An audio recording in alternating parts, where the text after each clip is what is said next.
The casket looked too small. That was my first clear thought as they lowered Caleb into the ground. My 9-year-old son. My hands wouldn't stop shaking. I tried pressing them against my dress, lacing my fingers together until my knuckles blanched, stuffing them into my pockets. Nothing helped. Tears slid down my face in a constant, quiet stream. I'd stopped bothering to wipe them away. Each metallic whir of the lowering mechanism twisted my stomach tighter, and my knees threatened to give out. The cemetery worker hesitated, watching me for some signal that I was ready. I was never going to be ready. Illicit, 8 months officer. ago, We were just the visiting. doctors had finally named the thing draining the color from Caleb's cheeks. Rare blood disorder, they'd said, as if putting it in a category made it less monstrous. Caleb had handled it better than I did. He'd listened carefully as the doctor explained the treatments, his small face grave. "Will it hurt?" he'd asked, voice steady. "Sometimes," the doctor answered honestly, "but we'll do everything we can to help." He never complained. Not through the needles, the transfusions, the medications whose names tangled my tongue. Not through the fevers that racked his thin body, leaving him shaking under hospital blankets. He'd look up at me with eyes so like his father's and say, "I'm okay, Mom. Don't worry." Now I stood alone by his grave. The emptiness at my side felt as sharp as the loss itself. My parents who should have been here. My sister Victoria, who'd promised she'd always be there for us. Melissa, my best friend since 3rd grade, who'd held my hand through my divorce but hadn't shown up for my son's funeral. Out of habit, I pulled out my phone. I regretted it instantly. Victoria's Instagram opened to her latest post. Bright photos from her engagement party at the Grand Horizon Hotel. Happening right now. There she was, champagne flute in hand, diamond blazing. Our parents flanked her, beaming. The timestamp said 20 minutes ago. 20 minutes ago, I'd been listening to the minister say words that could never begin to contain who Caleb was. While I lowered my son into the ground, they'd been smiling for pictures. "Are you doing all right, dear?" I looked up.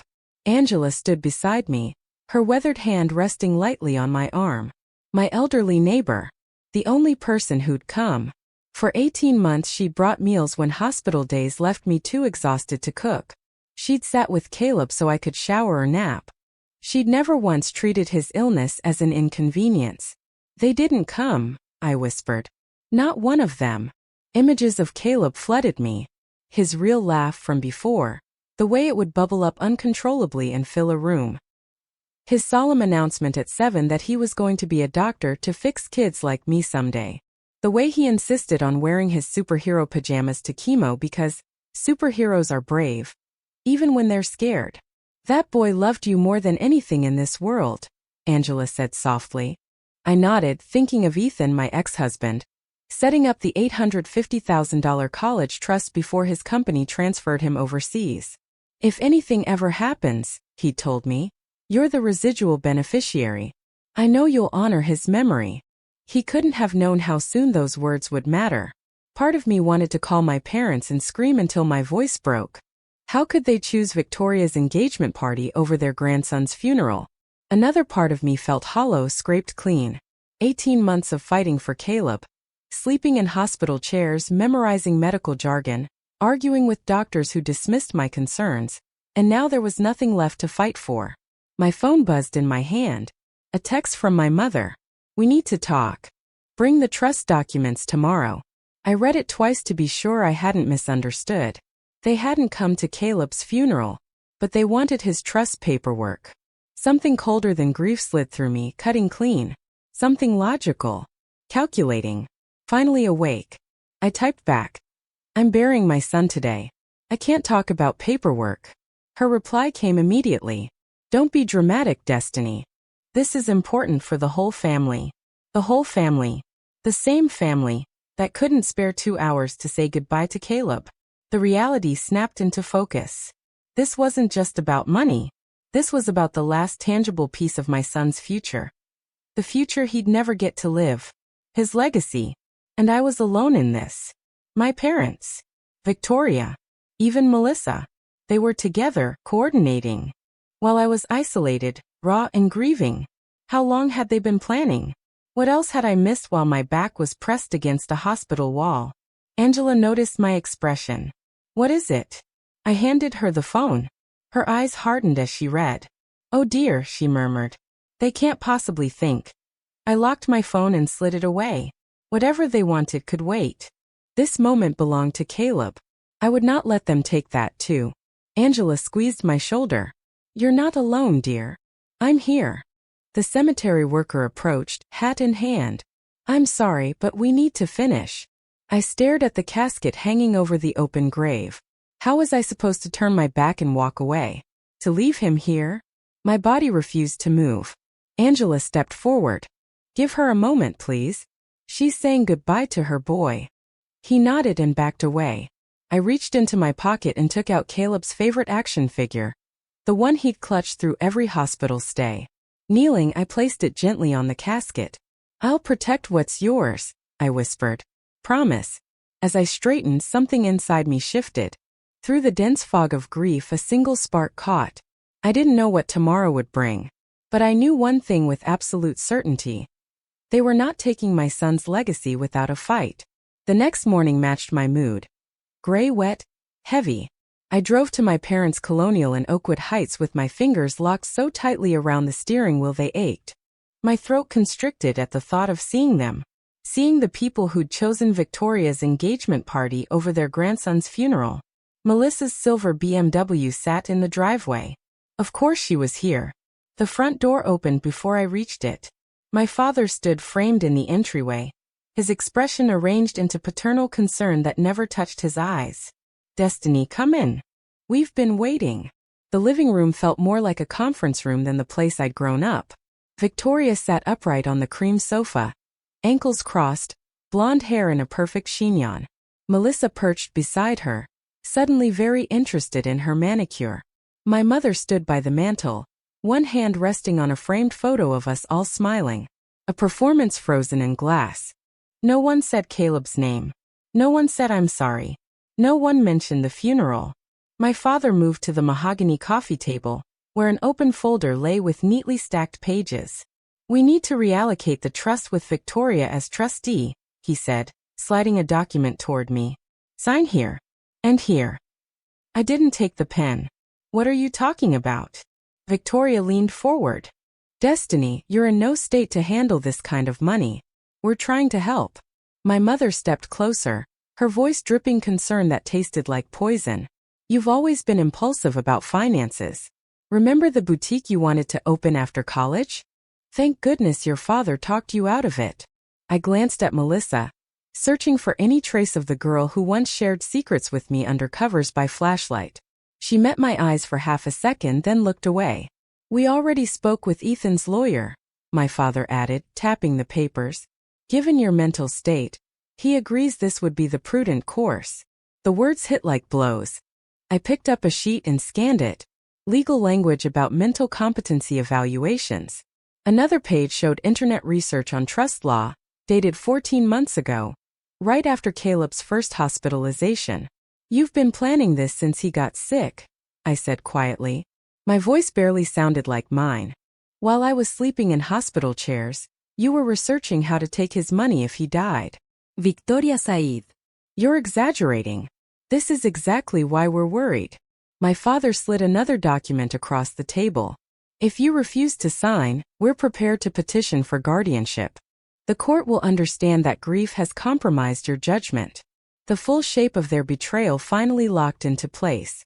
They'd minimized Caleb's symptoms for 8 months, calling me dramatic when I begged doctors to take his fever seriously. They'd rolled their eyes at specialist referrals, accused me of Munchausen by proxy jokes when I insisted something was wrong.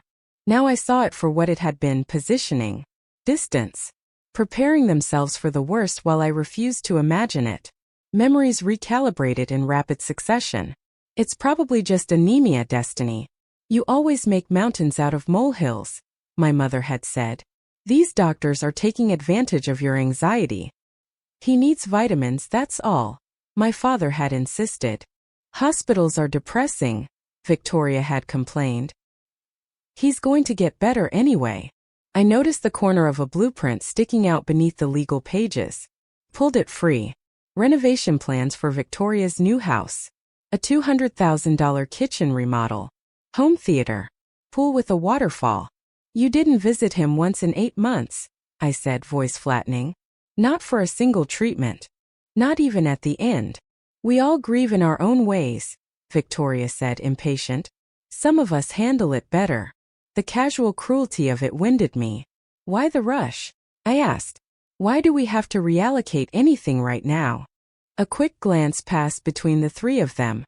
You deserve to know, Victoria said after a beat. Robert's development company has some cash flow issues. The wedding may have to be postponed unless we secure additional funding.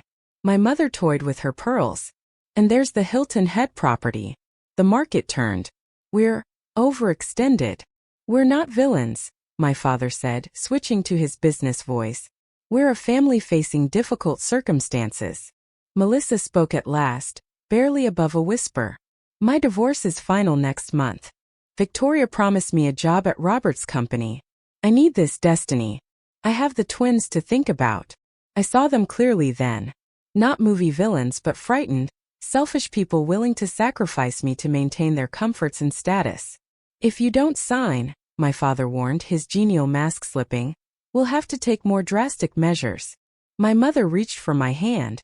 After everything we've done for you and Caleb, I almost laughed. Done for us? Sporadic holiday calls, perfunctory birthday checks, a handful of afternoon visits when Caleb was well. Don't make this harder than it has to be, my father said. You're not thinking clearly. Victoria checked her watch. We need this resolved within 60 days. Before Robert's next project funding deadline. The desperation in their eyes said the quiet part for them. They didn't just want Caleb's money. They needed it. I stood, gathered the documents into the folder and closed it. I need time to think, I said, turning toward the door. Destiny, my father snapped, that hard edge from my childhood back in his voice. Don't walk away from this table.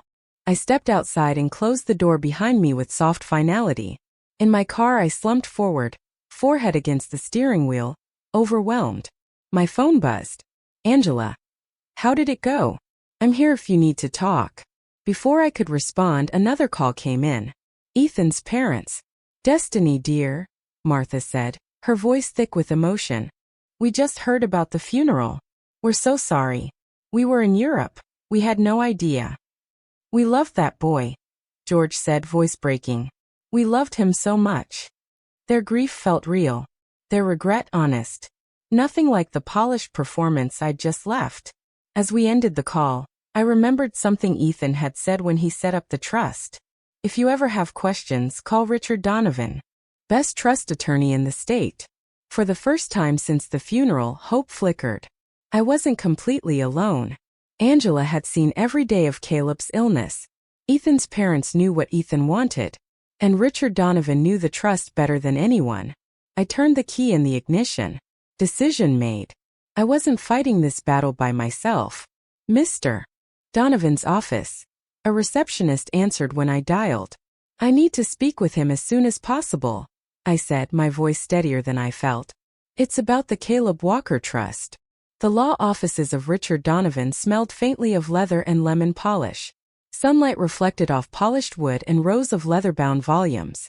I clutched the folder so tightly my fingers hurt. After nights of frantic online research that left me more confused than informed, I still had no idea what rights I had, or how close my family had come to taking Caleb's future from me. Richard stood when his assistant showed me in. He was older than I expected, with silver hair and reading glasses perched low on his nose. His handshake was firm, his gaze calm and assessing. Mrs. Walker, he said, gesturing to a chair. Please sit. I'm very sorry about your son. Thank you, I managed. I'd heard the phrase 100 times in the last week. This was the first time it didn't sound like a script. I pushed the folder toward him. These are all the documents I have about Caleb's trust. My ex-husband, Ethan, set it up before he went overseas. Richard opened the folder and paged through briskly, pausing at certain clauses, underlined sections. The silence stretched until it felt heavy. My family wants me to sign over control, I blurted. They say I'm too unstable from grief to manage it. They're talking about guardianship. The last word tasted like ash. He looked up sharply. They didn't come to the funeral, but they want control of the trust? I swallowed. No. My sister's engagement party was the same day. My parents, and my friend Melissa, went to that instead. Richard removed his glasses and pinched the bridge of his nose. I remember when Ethan set this up. He was very clear. He opened a drawer and pulled out another manila folder, this one with Ethan's name typed on the tab. My breath caught. Ethan was thorough, Richard said, extracting a notarized document. This is his written statement of intent. He handed it to me. I recognized Ethan's neat handwriting at once. This trust is to secure Caleb's future, and in the event of his death, to provide for Destiny, who has sacrificed everything for his care. Tears blurred the lines. Across an ocean, Ethan had protected me from a future I hadn't let myself imagine. There's more, Richard said, turning his computer monitor toward me. These are contact logs from our office over the past year. A spreadsheet glowed on the screen. Dates, times, phone numbers I knew by heart. My parents' landline, Victoria's cell. They called you? About the trust. My voice sharpened. Not me personally. They asked about beneficiary laws, modification options. My assistant flagged it because she recognized their names from this file. He closed the window. They never got past reception. Cold clarity washed through me. So they knew. They knew exactly how the trust worked. Before Caleb died. It appears so, Richard said, his expression hardening. Mrs. Walker, I want to be absolutely clear. This trust has multiple provisions shielding it from outside interference. Ethan insisted. The funds can only go to Caleb, or to you as residual beneficiary. Your parents and sister have no legal standing to challenge it. The weight crushing my chest eased a fraction. So they can't take it? Not through the courts, no. But they might try other angles. He steepled his fingers. Claiming you're mentally unfit, for example. Emotional manipulation. Social pressure. I thought of my mother's text at the funeral. Of Victoria's composure. Of my father's careful phrasing. So I don't have to fight them for the trust itself, I said slowly. I have to expose what they're doing. His eyes glinted. That would certainly help. Do you have any proof of their attempts so far? I pulled out my phone and showed him my mother's messages from the day of the funeral. He read them twice. This is very useful, he said. Here's what I recommend. We invite them to a meeting with you in a neutral public place. Then we let them talk. 2 days later, I sat at a corner table in Riverside Coffee, a manila envelope resting in front of me. The shop buzzed with mid-afternoon customers, laptops open, espresso machines hissing. Exactly how Richard wanted it. Public settings discourage histrionics, he'd said. And if they forget that, all the better. Angela waited in her car across the street. Richard's number was queued at the top of my recents. My family entered together, Victoria leading as always, sunglasses pushed onto her head. My parents followed. Melissa trailed in last, gaze skittering away when it met mine. They sat without ordering. Victoria reached immediately for the envelope. So you signed? I knew you'd be reasonable. I laid my hand over it. Before we talk about papers, I want to know why none of you came to Caleb's funeral. My mother sighed theatrically. We've been over this. Victoria's engagement was planned months in advance. We couldn't cancel everything at the last minute. It was your grandson's funeral, I said. We grieved in our own way, my father muttered, glancing around at the other tables. Everyone processes loss differently. I opened the envelope and slid out a small stack of glossy photos, screenshots from Victoria's Instagram. Each had a timestamp from the day of the funeral. While I was burying my son, I said, placing them on the table, you were drinking champagne and laughing. Victoria's cheeks flushed. You're taking that out of context. That's not. I laid down another sheet, the highlighted page from the trust. No amendments without the grantor's consent. Ethan was very clear about what he wanted, I said. This money is Caleb's legacy to me. Not your wedding fund. Not a solution for your mortgage. Not Hilton Head repairs. My father reached for the documents. Let me see that. I pulled them out of his reach. I've already spoken with Richard Donovan. He has Ethan's original statement. The trust can't be changed, transferred, or accessed by anyone but me. Victoria's carefully neutral mask slipped. You don't deserve that money. You'll just waste it. Conversations around us quieted. Heads turned. Lower your voice, my mother hissed. Why? I asked. Afraid people will hear how you tried to bully your grieving daughter into signing over her son's college fund? How you skipped his funeral but suddenly care very much about his trust. Victoria shot to her feet. This is absurd. We're trying to help you. I don't want your help, I said. I slid the papers back into the envelope, stood and picked it up. I'm not signing anything. Ever. My father leaned in, his voice low. You're making a mistake, Destiny. We can make things very difficult for you. You already have, I said. My whole life. But not anymore. I walked out, feeling their eyes on my back. Angela's window was down when I reached her car. You did it, she said, pride warming her voice. You stood up to them. My phone rang. Richard. Well? He asked when I answered. I described the meeting. He listened closely, then said, they'll escalate now. Be ready. Legally, we're solid. Emotionally, you need support. Don't try to do this alone. After we hung up, Ethan's parents called again. We've spoken to Ethan's old attorney, George said. We'll testify to his intentions if needed. Whatever you need, Destiny, we're here. A text from Mark followed. The coworker who'd visited Caleb more than my own family had. Angela told me what's going on. I'm here for anything you need. For the first time in weeks, I didn't feel like I was standing on the edge of a cliff by myself. Back in Angela's driveway, I paused, hand on Caleb's photo clipped to my visor. His last school picture, pre-diagnosis, grinned back at me. First step done, buddy, I whispered. Angela squeezed my hand. They won't back down, she said. But neither will we. Resolve settled in, sharp and clean. They hadn't been there for my son. They weren't going to decide what happened to what he left behind. 3 days after the coffee shop, I sat opposite Richard in his office, papers fanned across the glossy conference table. My grief still pulsed under my skin, but something colder had taken shape alongside it. Focus. They'll go for guardianship, Richard said, tapping a draft brief.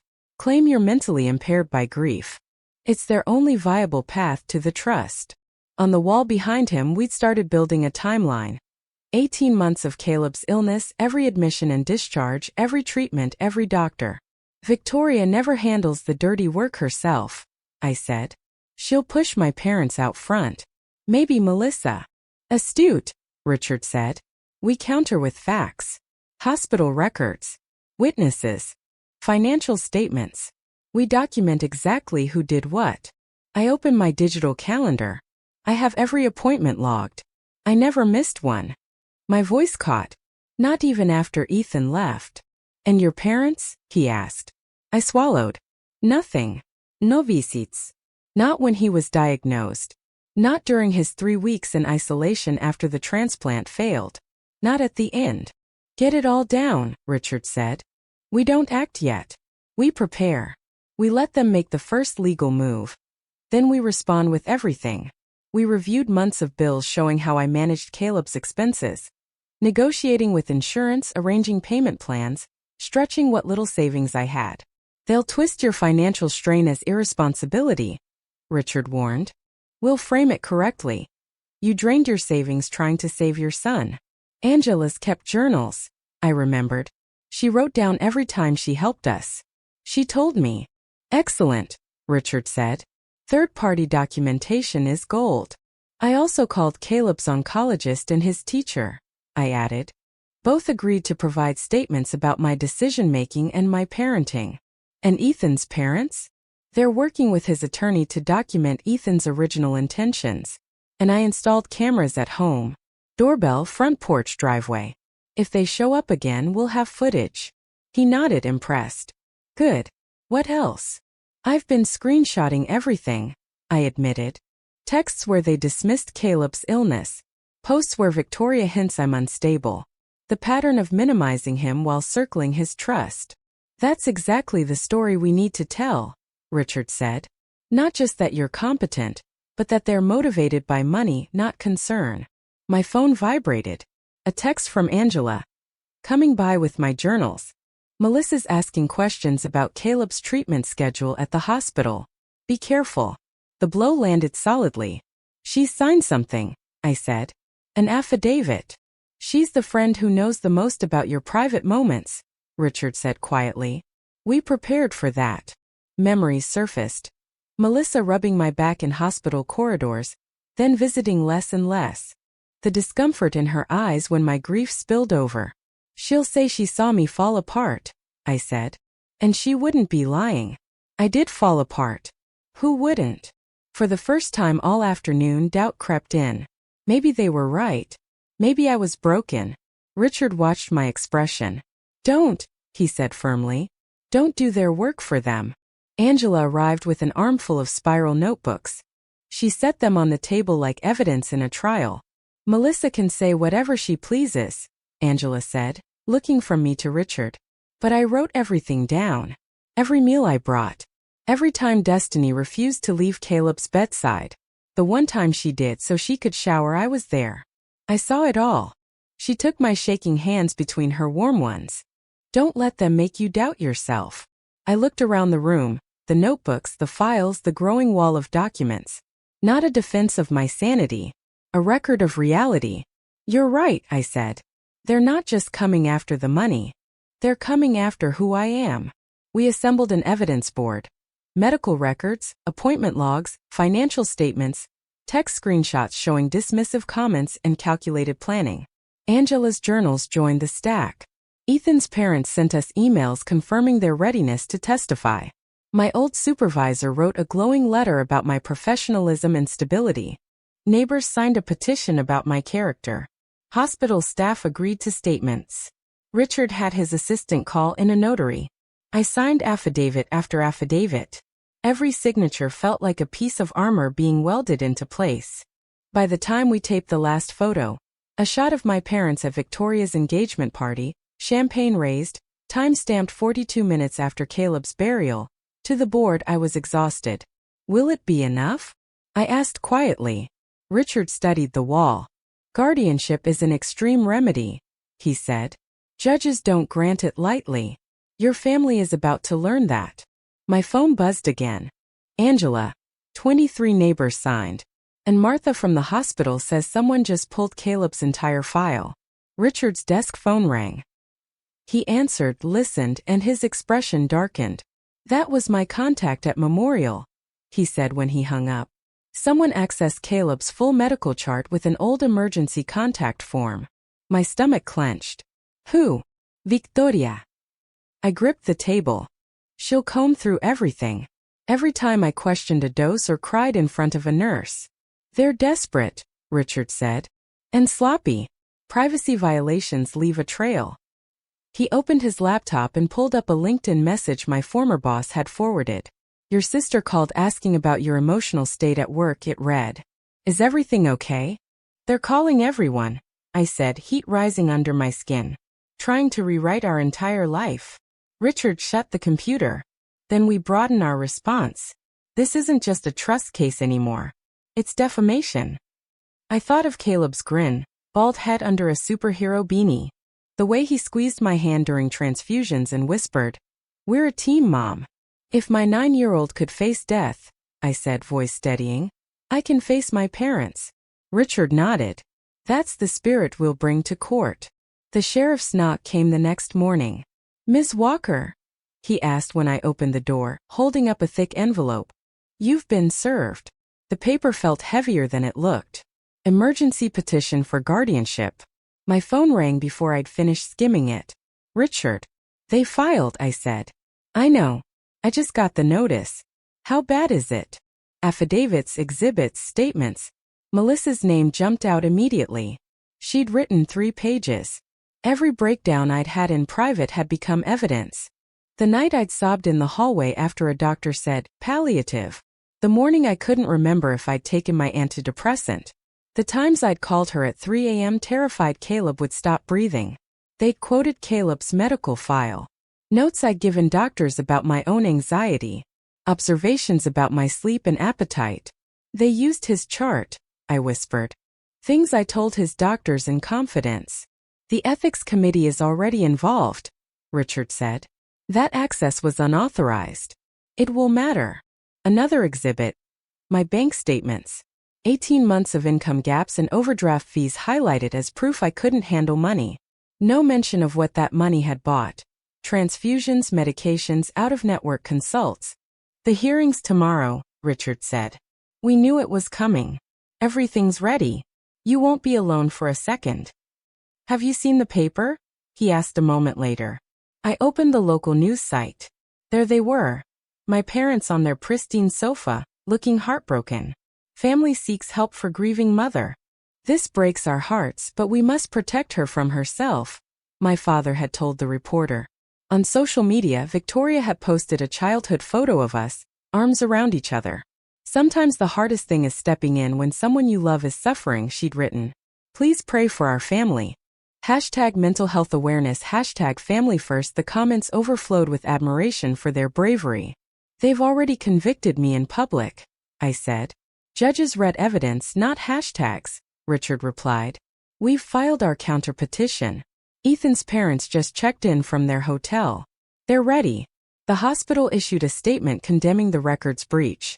Angela says the neighborhood is turning out in force. I touched the locket at my throat, feeling the outline of Caleb's tiny picture inside.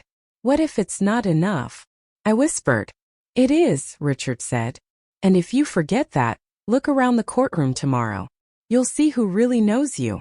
After we hung up, I sat at the table reading the petition again. Every line tried to define me as broken, unsafe, in need of supervision. The doorbell camera pinged at 9:48 that night. Victoria. I hesitated, then activated recording on my phone and cracked the door with the chain still latched. What do you want? She looked softer than she had at the coffee shop, less polished, almost concerned. Can I come in? She asked. Just to talk. Please. No, her shoulders drooped. Destiny, this doesn't have to get uglier. Drop your opposition. Sign the trust over to me as administrator. We'll withdraw the petition. No one has to know about your episodes. There was that word again, sharpened. Episodes. I repeated. The night you called Melissa sobbing. The time the hospital almost called child services because you were too exhausted to remember his medication schedule. We will destroy your reputation if we have to. Everyone will know. A strange calm settled over me. You should go, Victoria. Her smile vanished. You think you deserved that money? You were always the burden. The problem child. We carried you your whole life. Now it's your turn to carry us. I closed the door and slid the deadbolt. Then I sent the recording to Richard. Perfect, he said after listening. You got exactly what we needed. Angela arrived an hour later, overnight bag in hand. Figured you shouldn't be alone, she said, setting a thermos of tea on the counter. Tomorrow we show them what real strength looks like, she said, gripping my hand. I couldn't sleep. I ended up in Caleb's room, sitting on the edge of his bed, his favorite stuffed dinosaur in my lap. The glow-in-the-dark stars we'd stuck to his ceiling still glimmered faintly. I opened my locket. Tomorrow's for you, I told his smiling face. For your future. For what's left of it. For the first time since the sheriff's knock, the fear eased. In its place, standing shoulder to shoulder with the grief and anger, was something else. Readiness. The courtroom felt like a chapel. High ceilings. Dark wood. An expectation of reverence. Victoria, my parents, and Melissa sat on one side, faces arranged in careful concern. On my side, Richard at my elbow, Angela behind me, Ethan's parents in the front row.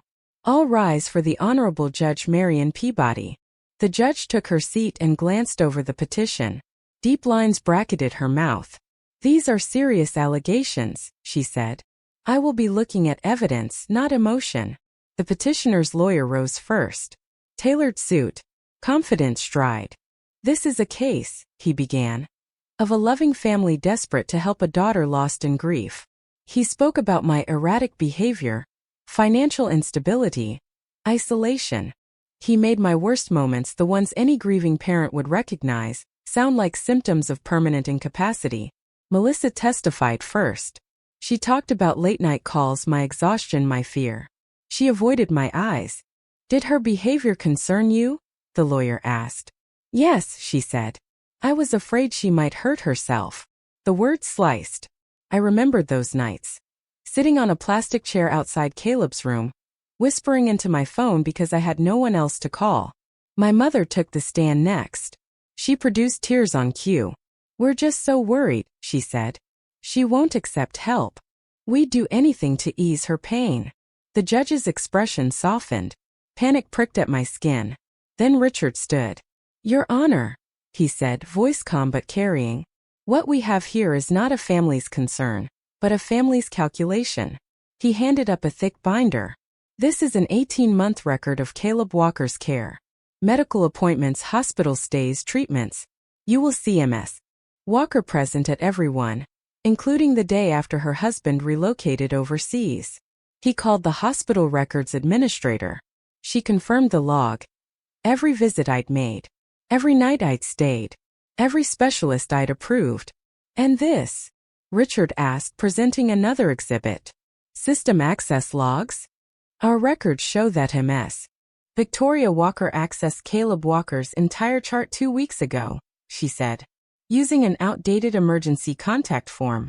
That violates our privacy policy. A murmur rippled through the courtroom. Angela testified next. I've lived next to Destiny for 6 years, she said. I watched her give that boy everything. She memorized his medication schedule, researched his condition for hours, comforted him through painful procedures. When she cried, it was always away from him. She never once failed him. Ethan's father followed. My son established that trust so Caleb could attend college, he said. If Caleb didn't live to use it, the funds were to go to Destiny. He told me that himself. She's given up everything for him, Dad, he said. I want to make sure she's taken care of if the worst happens. Judge Peabody's expression had changed. The soft concern she'd shown my mother was gone, replaced by sharp focus. Your Honor, Richard said. We have 2 more recordings to submit. First, the doorbell footage from the night before. Victoria's voice rang out in the quiet room. We'll destroy your reputation completely. Everyone will know how unstable you are. You were always the burden, the problem child. My parents' faces drained of color. Second, audio from the coffee shop meeting. My mother's voice. Once the guardianship is approved, we can settle Victoria's mortgage. Victoria. And pay the contractor for the beach house. My father. Once we have control, we can use the money however we want. Destiny doesn't need to know. Silence thundered in the wake of those words. The judge called a recess. When she returned, she didn't bother to hide her disgust. I've reviewed the evidence, she said. I find no justification whatsoever for this petition. In fact, I find a calculated attempt to misuse the guardianship process for financial gain. She turned to my family's table. This petition is dismissed with prejudice. You are barred from refiling on these grounds. Victoria started to speak. The judge held up a hand. Walker, if you value your freedom, you will remain silent. I am referring this matter to the district attorney for review of potential perjury charges against the petitioners and Ms. Bennett. Additionally, I am granting Ms. Walker's request for a restraining order. You are not to contact her. She shifted her gaze to me. Ms. Walker, this court finds that you have acted with admirable clarity and dedication in caring for your son. He could not have asked for a more devoted mother. My throat closed. I nodded, unable to speak.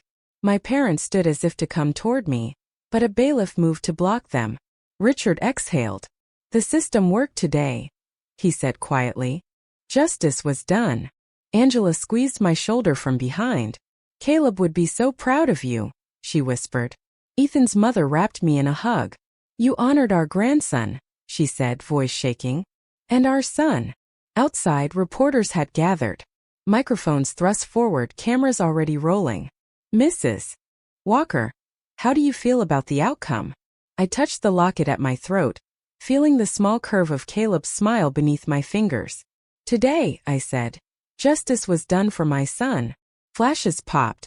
Questions flew. Behind all of it, a different future stretched out. One where his name meant more than a courtroom case file. The trust wasn't just money.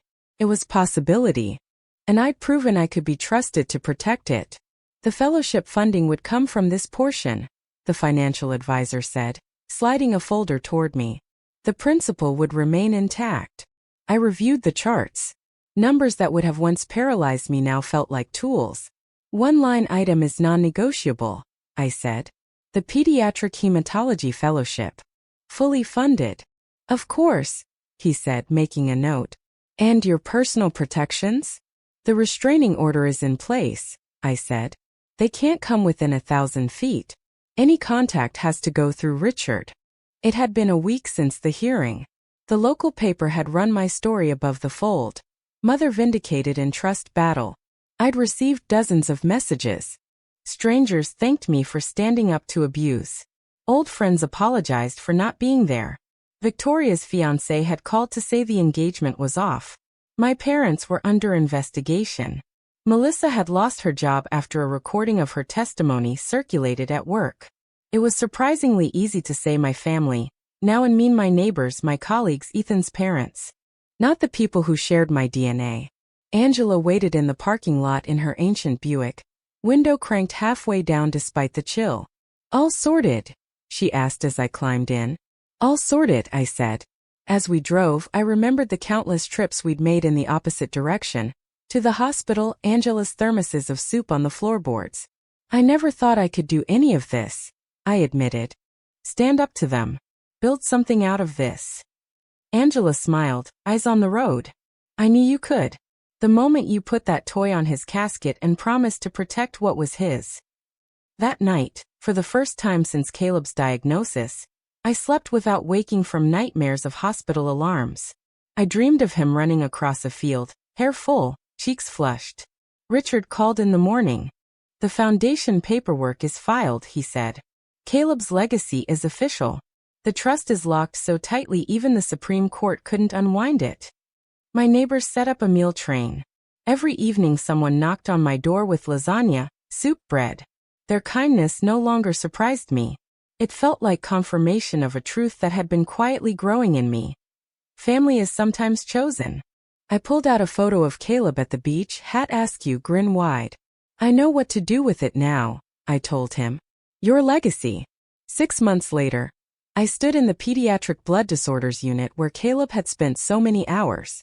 The walls were no longer a tired institutional beige but ocean blue, covered in murals of whales and coral. Beside the nurse's station a plaque glinted. Caleb Walker Memorial Wing. A young nurse approached, hand extended.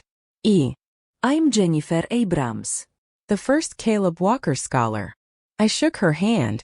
Destiny Walker. I can't thank you enough, she said. The fellowship is allowing me to specialize in pediatric hematology without drowning in loans. Caleb wanted to be a doctor, I said. It was the first time I'd shared that without my throat closing. He'd be thrilled. She smiled. The foundation is already making a difference. We've helped 3 families with emergency housing so they can stay near their kids during treatment. Caleb's Legacy Foundation had quickly grown beyond anything I'd imagined. We covered gaps insurance didn't.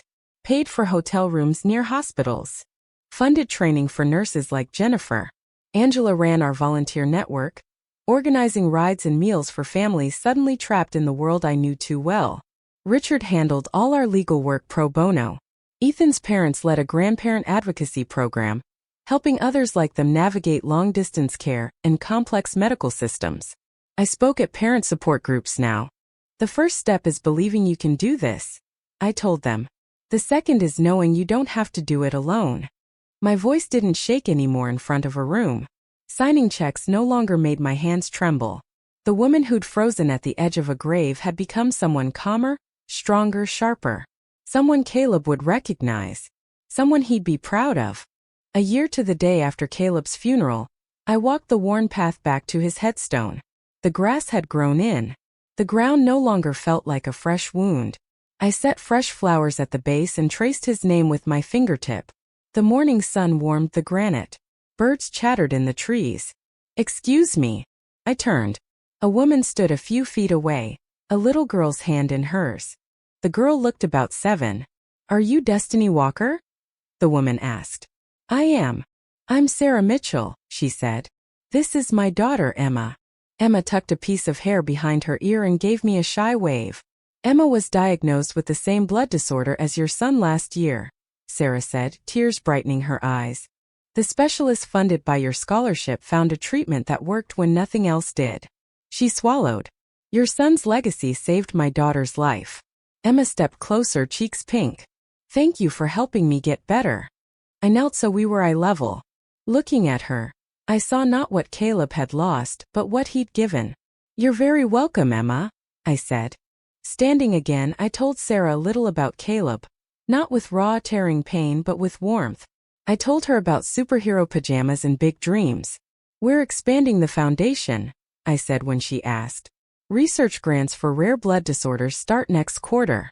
Angela's joining the board formally. Richard's structuring the grants. Ethan's parents are building the grandparent program. When they left, I reached into my pocket and pulled out Caleb's action figure. The same one I'd placed on his casket a year before. The cemetery worker had returned it to me later, saying he had a feeling I'd want it back. I set it gently at the base of the stone. I kept my promise, I told him. Your legacy is safe. It's growing. It's saving kids like Emma. I stood there for a long moment, feeling the sun on my face, the solid earth beneath my feet. The place that had once felt like the end of everything now felt like a point on a much longer line. Around me, I felt the presence of the people who had shown up and stayed. Angela, Ethan's parents, neighbors, nurses, lawyers. Strangers turned into something better than family. The family that matters, I said quietly, isn't always the one you're born into, Caleb. It's the one that stands beside you when you need them most. My anger at those who betrayed us had once threatened to consume me. Now it felt distant. Not gone but transformed. A catalyst rather than a weight. Sometimes the deepest betrayal becomes the spark for the strongest change. I walked back to my car with my shoulders square and my head high. I wasn't just surviving anymore. I was building a life that honored everything my son had taught me about bravery.